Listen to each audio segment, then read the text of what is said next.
আমাদের চট্টগ্রামের ঐতিহ্যবাহী খাবারের মধ্যে কয়েকটা খাবার আছে যেগুলো কিন্তু আমরা প্রতি বছরই রান্না করার চেষ্টা করি। তো আজকে সেরকম একটা ঐতিহ্যবাহী খাবার রান্না করব, যেটা হচ্ছে আমরা বলি কাঁঠালের ভর্তা।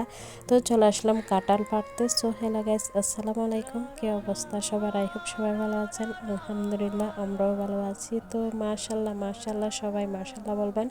এই গাছটাতে কিন্তু প্রতি বছরই অনেক কাঁঠাল ধরে, একদম নিচ থেকে উপর পর্যন্ত কাঁঠাল ধরেই আছে, দেখতেই পারতেছেন। তো এখান থেকে নিচ থেকে কয়েকটা কাঁঠাল পেরে নিব আমরা কাঁঠালের ভর্তা রান্না করার জন্য। তো এই যে আমরা তিনটা কাঁঠাল পারছি মোট। তো এগুলো বড় হলে তেমন একটা খেতে ভালো লাগে না, মানে সুবিধার না আর কি। তো আমরা কিন্তু এগুলা দিয়ে প্রতি বছরই কাঁঠালের ভর্তা রান্না করি। তো এই কারণ হয়তো অনেকে জিজ্ঞেস করতে পারেন কাঁঠালের ভর্তা মানে কি, যারা চট্টগ্রামে তারা হয়তো চিনবেন।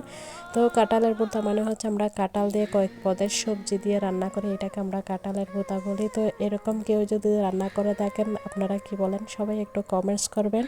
তো যাই হোক, কাঁঠালগুলো পেরে নিয়ে আসে, তারপর হচ্ছে কাটতেছি এখানে। তো এখানে কাঁঠালের ভর্তা আজকে আমরা অনেক বেশি করে রান্না করব।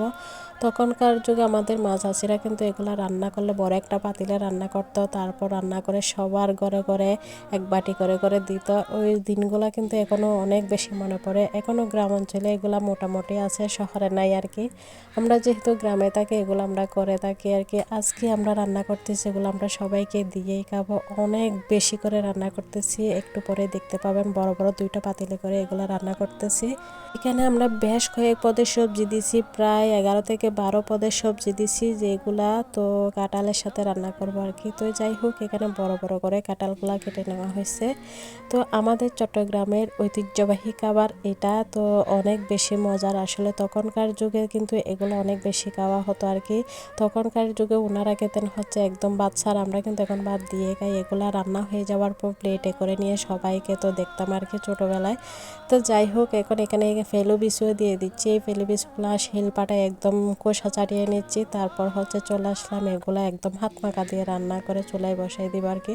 সরি, হাত মাখা দিয়ে মেখে। তো এই যে হচ্ছে এখানে সবজিগুলো সব ধুয়ে একদম সব কিছু নিয়ে বেশি করে পেঁয়াজ কুচি রসুন কুচি দিয়ে এখন সব সব মশলা পরিমাণ মতো দিয়ে তারপর হচ্ছে এটা বসিয়ে দিব চুলায়। তো যাই হোক, এখানে আপু সব মশলা একদম পরিমাণ মতো দিয়ে দিচ্ছেন, তারপর হচ্ছে চুলায় নিয়ে যাব। তো এখানে এখনও পর্যন্ত কাঁঠাল দেওয়া হয় না, যেহেতু কাঁঠাল এখনও কাটা হচ্ছে, সেজন্য সবজিগুলো কিন্তু আগে একদম মশলা মাখিয়ে তারপর রেডি করে নিচ্ছে, তারপর পরে চুলায় বসিয়ে দেওয়ার পর কাঁঠালগুলো দেওয়া হবে আর কি। দেখেন এই যে অনেকগুলা সবজি, এখানে বেশ 11 থেকে 12 পদের সবজি আমরা হিসাব করছি। তো এখন পরিমাণ মতো পানি দিয়ে এই যে হচ্ছে চুলায় বসাই দিচ্ছি। তো দেওয়ার পর চিন্তা করতেছি এই একটা পাতিলে মনে হয় হবে না, সেজন্য দুইটা পাতিলেই রান্না করতে হয়েছে আমাদের কাছে।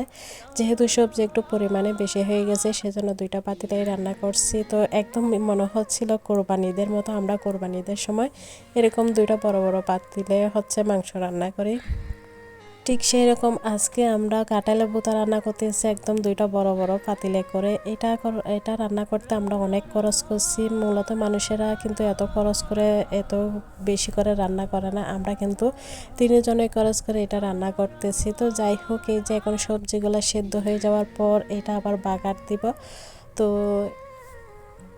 দুইটা পাতিলে রান্না হচ্ছে, তো রান্না হয়ে যাবার পর এগুলো যখন সিদ্ধ হয়ে গেছে তারপর একটা পাতিলে করে নিছি। তো সিদ্ধ হয়ে যাওয়ার পর এগুলো কিন্তু কমে গেছে, তখন এক পাতিলে করে ফেলতে পারছি। তো যাই হোক, এখন সবজিগুলো সেদ্ধ হয়ে যাওয়ার পর এখন আবার এখানে তানকুনি পাতা দিয়ে দিচ্ছি। তো তানকুনি পাতাগুলো কিন্তু এই সবজিটাতে দিলে খেতে ভালো লাগে আর কি, সুন্দর একটা ফ্লেভার আসে।